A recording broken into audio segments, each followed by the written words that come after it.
Hey everyone, welcome to my YouTube channel. Today I will be reading from Job chapter 2, verse 1 through 13. And the main focus of this video will be Satan's persistency. Let's get started. One day the members of the heavenly court came again to present themselves before the Lord. And the accuser Satan came with them. "Where have you come from?" the Lord asked Satan. Satan answered the Lord, "I've been patrolling the earth, watching everything that's going on." Then the Lord asked Satan, "Have you noticed my servant Job? He is the finest man in all the earth. He is blameless, a man of complete integrity. He fears God and stays away from evil. And he has maintained his integrity even though you urged me to harm him without cause." Satan replied to the Lord, "Skin for skin. A man will give up everything he has to save his life, but reach out and take away his health, and he will surely curse you to your face." "All right. Do with him as you please," the Lord said to Satan, "but spare his life." So Satan left the Lord's presence, and he struck Job with a terrible boils from head to foot. Job scraped his skin with a piece of broken pottery as he sat among the ashes. His wife said to him, "Are you still trying to maintain your integrity? Curse God and die." But Job replied, "You talk like a foolish woman. Should we accept only good things from the hand of God and never anything bad?" So in all this, Job said nothing wrong. When 3 of Job's friends heard of the tragedy he had suffered, they got together and traveled from their homes to comfort and console him. Their names were Eliphaz the Temanite, Bildad the Shahid, and Zophar the Naamathite. When they saw Job from a distance, they scarcely recognized him. Wailing loudly, they tore their robes and threw dust in the air over their heads to show their grief. Then they sat on the ground with him for 7 days and nights. No one said a word to Job, for they saw that his suffering was too great for words. Okay guys, so we just read Job chapter 2 verse 1 through 13. Before we get started, we want to go back over what we read last Sunday, which is also in reference to Job, the book we just started. In this particular book, we talked about how Job had everything he could ever wanted. He had possessions, he had family members, he was rich, he had farm animals, he had everything he could possibly ever want. And then we see where Satan comes along and he sees everything. He takes interest in Job. He then tries to go before the Lord to request that everything be taken from Job, to see if Job will curse him to his face, to see if he can abandon God through all his struggles and things like that.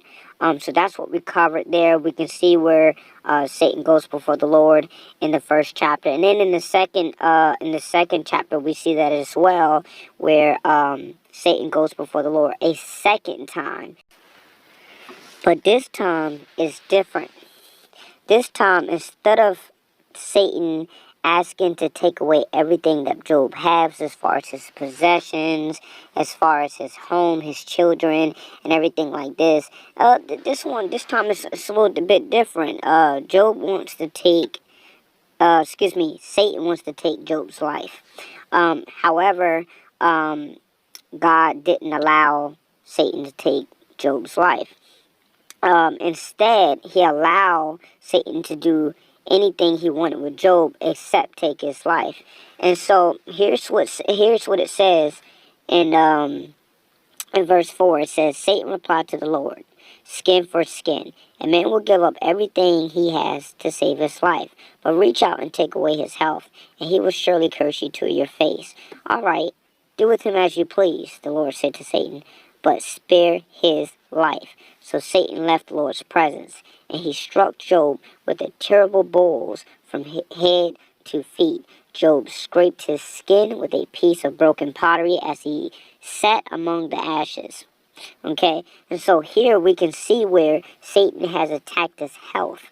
He already took away his possession, his children, his home, his flocks, everything that he can possibly imagine, everything that he had, and even attacked his very health. So we can see where in the midst of all this, Job did not curse God to his face.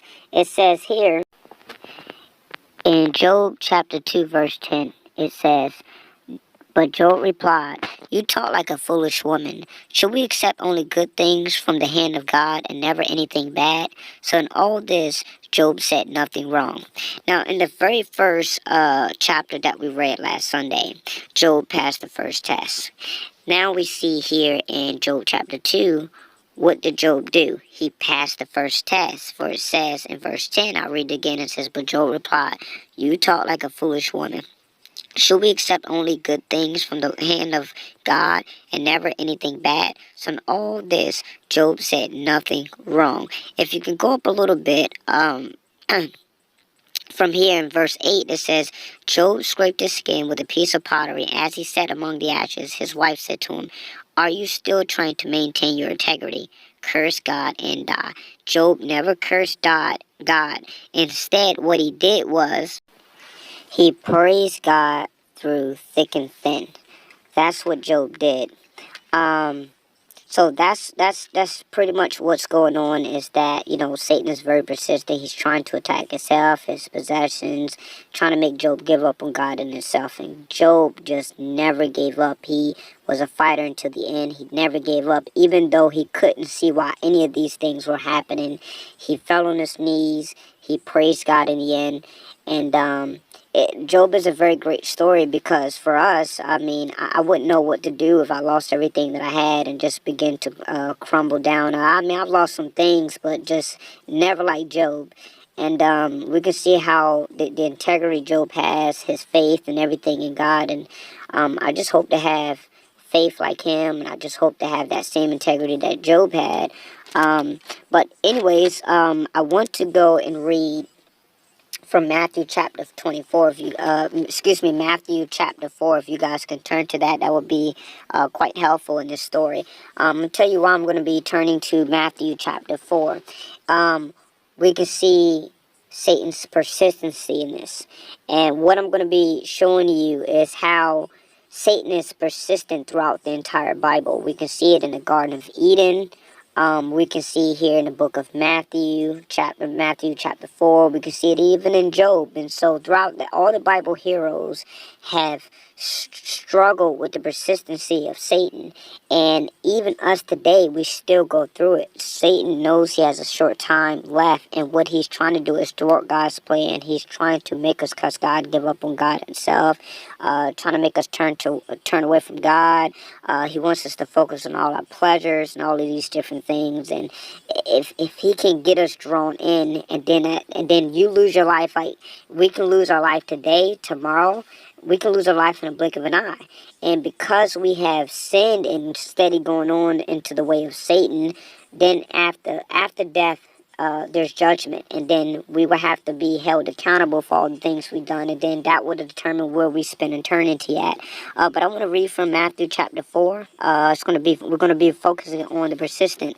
It says here in Matthew chapter 4, trying to make sure. It says, "Then Jesus was led by the Spirit into the wilderness to be tempted there by the devil. For 40 days and 40 nights, he fasted and became very hungry." Now, guys, step back. What was Jesus in the wilderness for? He was in the wilderness to fast, not to eat. Now, you're going to notice the first temptation. Then Jesus was led by the Spirit into the wilderness to be tempted there by who? The devil. For how many days? For 40 days and 40 nights. He fasted and became what? Hungry. Okay, he's in the wilderness. What's in the wilderness? Absolutely nothing. During that time, the devil came and said to him, "If you are the Son of God, tell these stones to become loaves of bread." Now, notice what he does. Satan pretty much tried to make Jesus doubt himself and his divinity as God himself. He says, "If you are the Son of God, tell these stones to become bread." Well, Jesus knows he's the Son of God, but Satan used a technique. He's trying to make him doubt himself. If you are the Son of God, tell these stones to become loaves of bread. So people think that actually there was a little bit more temptation. Actually, there's a lot of temptations going on in this time. A lot of pastors don't tell you about it, but it is a little bit. Satan had tempted Jesus. He says, if you are the Son of God, tell these stones to become bread. That's a temptation. He's trying to make God doubt himself about who he is. That's temptations. But Jesus told him, no, the scripture says, people do not live by bread alone, but by every word that comes from the mouth of God. And so we can see also where he's also trying to tempt Jesus to eat. So we can see, number one, he's doubting, making Jesus doubt himself and who he is, as well as trying to make Jesus eat when he's there to fast. That's two temptations. Okay, then the devil took him to the holy city, Jerusalem, to the highest point of the temple, and said, if you are the Son of God, jump off. For the scripture says, he will order his angels to protect you. Satan is using the scriptures against Jesus, so that's number one. Then the devil took him to the holy city, Jerusalem, to the highest point, to the temple. He said, if you are the Son of God, jump off. Temptation again. So we see couple of temptations. Number one, he's making Jesus doubt himself. He's trying to tempt Jesus to eat when he's there to fast. That's number two. He's trying to make Jesus kill himself. For it says, then the devil took him to the holy city, Jerusalem, to the highest point of the temple, and said, if you are the Son of God, jump off. So he makes him doubt himself again. He comes back with the same one. If you are the Son of God, again, jump off. So this is the fifth temptations. He's coming back. This is 5 times now. Okay? For the scripture says he will order his angels to protect you, and they will hold you up with their hands. Now, this is not really a temptation when he's saying he will order his angels to protect you. He knows the scripture. He knows what God is capable of, his angels. He knows God has that authority to have his angels to come and protect him. So it says, so you won't hurt your foot on a stone. Jesus responded, the scripture also say, you must not test the Lord your God. Next, the devil took him up to the peak of a high mountain and showed him all the kingdoms of the world and their glory. I will give it all to you if you would kneel down and worship me. So he shows him all the pleasures of the world. That's number 6. And then he tried to make some bow down and worship him. That's number 7. So Jesus had 7 temptations. Many people think that it's only a couple, and that's not true. Jesus been tempted, it looks like 7 times in this passage. It says, get out here, Satan. Get out of here, Satan. Jesus told him, for the scriptures say, you must worship the Lord your God and serve only him. So Jesus is praising God. He's using scriptures. This is what Job has did as well. He's doing the same technique that Jesus was using, and it worked. Of course, in Job's situation, Job had it in really hard, and even Jesus did, because he died. But we can see here, a lot of pastors think, he says, oh, people do not live by, come eat this bread. And pastors thinks, oh, that's one temptation. Okay, that's great. The devil took him to the holy city. Oh, he tried to do this. No, he tried to get Jesus to kill himself, doubt who he is, all these different things. So there's more than one temptations. And a lot of pastors don't really preach on how many times he was tempted in this passage. Is definitely in the wilderness. He's been tempted too much, and he did not leave. Satan was very persistent.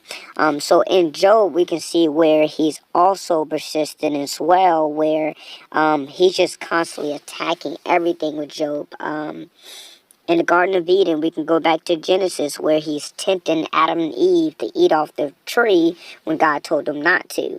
And so this just goes on and on and on and on, and Satan really doesn't never give up. He does never get up. He's persistent. How can we avoid that? By praying, remaining strong, having faith, and don't focus on what you can see. Faith is a substance of things hoped for. I can't remember. It's live. Better way to say it is live by faith and not by sight.